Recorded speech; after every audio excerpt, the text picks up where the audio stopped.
धनबाद जिले में सरकारी शराब दुकानदारों और कार्मिकों को पिछले 4 महीने से वेतन नहीं मिलने से दुकानदारों और कार्मिकों में काफी रोष है। शुक्रवार को दुकानदारों और कार्मिकों को इसे लेकर श्रम विभाग के कार्यालय पहुंच सहायक श्रम आयुक्त रंजीत कुमार से शिकायत की।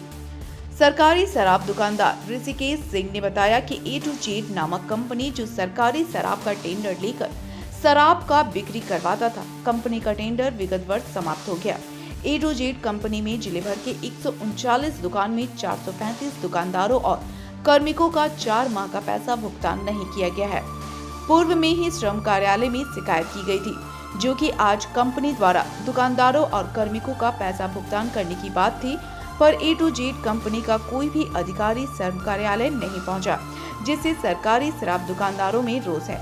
पैसे नहीं मिलने से दुकानदारों की रोजी रोटी पर बन गई है, घर चलाना दुभर हो गया है। वहीं सहायक श्रम आयुक्त रंजीत कुमार ने बताया कि ए टू जेड कंपनी को सख्त हिदायत दी गई है, आने वाले 19 जून को दुकानदार और कार्मिकों का पैसा भुगतान कर दिया जाए। अगर ए टू जेड कंपनी बात नहीं मानती है तो श्रम कानून के तहत सख्त कार्रवाई की जाएगी। हम लोग का क्षेत्र तो पूरा धनबाद है। पूरे धनबाद के सेल्समैन लोग जो हैं हर दुकान से एक व्यक्ति करके आए हैं, क्या कि दुकान भी सुचारू रूप से चलना भी जरूरी है कि राजस्व का हानि ना हो।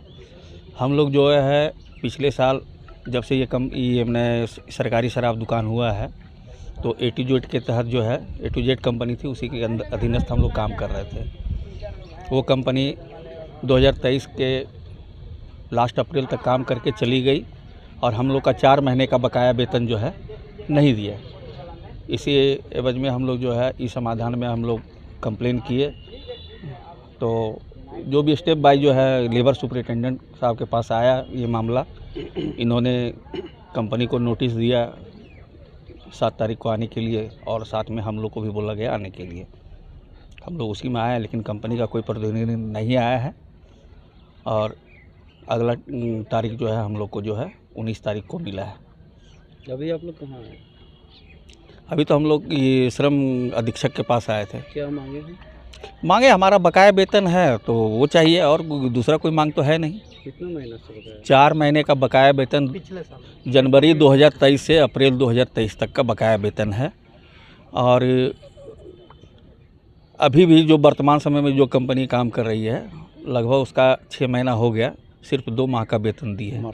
4 महीना का बाकी है उसका। 4 महीना का बाकी है, तो उसके लिए भी हम लोग कुछ ना कुछ रास्ता निकालेंगे। क्या कि मेहनत करेंगे तो पैसा तो मांगना हमारा हक है। अभी कौन सी कंपनी? अभी मार्सन सॉल्यूशन प्राइवेट लिमिटेड। 4 इधर और 4 उधर। हाँ, अभी करेंट 8 महीने का टोटल बकाया हम लोग का है। क्या आश्वासन दे रहे हैं 19 की बैठक के बाद? अब देखिए ये तो सिर्फ अभी बोले कि जो भी होगा पत्राचार से होगा, फिर आगे का कार्रवाई धीरे जो नियमतः कार्रवाई होना है उस हिसाब से वो करेंगे। आश्वासन बैठक का आप लोगों को इंतजार करें। अगला तारीख जो है हम लोग का 19 तारीख को पड़ा है, 19/6 को पड़ा है। अपना परिचय? हमारा नाम ऋषिकेश सिंह हुआ। ठीक। इसकी शिकायत आपके विभाग में भी की गई है और इसकी सुनवाई भी आज थी, क्या हुआ उस मामले पर? हाँ, एक शिकायत आया हुआ है। जो बिवरेज में जो लोग काम कर रहे थे उनकी तरफ शिकायत आया है कि उन लोग को जो है 4 महीने का बकाया वेतन का नहीं दिया गया है और कंपनी का जो है यहाँ से काम भी जो था वो भी बंद हो चुका है। तो इस संबंध में जब हमारे पास आया तो हमने उनको नोटिस दिया और आज जो इलेक्शन के बाद जो है आज उन लोगों का डेट था जिसमें कि दोनों पार्टियों को उपस्थित होने के लिए कहा गया था। पर जो ए टू जेड कंपनी है उनके द्वारा से कोई ना तो वो खुद ना कोई उनका रिप्रेजेंटेटिव कोई भी यहाँ पर आज नहीं आया है। तो इस मामले में हम लोग जो है अगली तिथि जो है निर्धारित करके दिए हुए हैं। अगर उस डेट पर वो नहीं आते तो हम लोग सक्षम न्यायालय में इसमें मुकदमा दायर करेंगे। तो ये शराब की जो एजेंसी है, आउटसोर्सिंग एजेंसी, उसमें जिले में लगभग कितने लोगों के साथ ये मसला है? कितने कंप्लेन जो हुआ है, कंप्लेन में तो 495 के आसपास 495 लोग आज यहाँ जो आए थे 95 लोग यहाँ उपस्थित हुए थे। और जो शिकायत किया गया उनके द्वारा इसमें है आपका 435 लोग जो इसमें इन्वॉल्व हैं। तो संख्या भी अच्छी खासी है लोगों की, ठीक है। और हम लोग उम्मीद करते हैं कि इसमें भुगतान कोशिश करेंगे कि हो जाए। इसमें अगर नहीं होता है तो हम लोग 10 गुना मुआवजा के साथ एक दावा पत्र दाखिल करेंगे, जो कि कंपनी को जो लेबर कोर्ट में उसमें केस होगा और उसके बाद सक्षम न्यायालय में भी भुगतान नहीं करने के कारण उसमें भी उनके खिलाफ अभियोजन दायर होगा। ये दोहरी तकलीफ से झेल रहे हैं। पिछले वाला कंपनी 4 महीने पैसे लेके भाग गई और नई कंपनी जिसके यहाँ काम कर रहे हैं 4 महीने यहाँ भी लंबित चल रहा है। नहीं, तो इस कंपनी के बारे में तो इन्होंने नहीं बताया, तो हम उम्मीद करते हैं कि हम उन लोग से बोलेंगे इस कंपनी के बारे में वो शिकायत दें, क्योंकि देखिए ये समस्या जो है न्यूनतम मजदूरी पाने का अधिकार जो है हर एक मजदूर का है, और अगर कोई भी कंपनी इस मामले में अगर ढिलाई देती है या उनका भुगतान नहीं करती है तो हम लोग इस मामले में स्वतंत्र है कि हम लोग उनके खिलाफ में जो है कानूनी कार्रवाई करेंगे।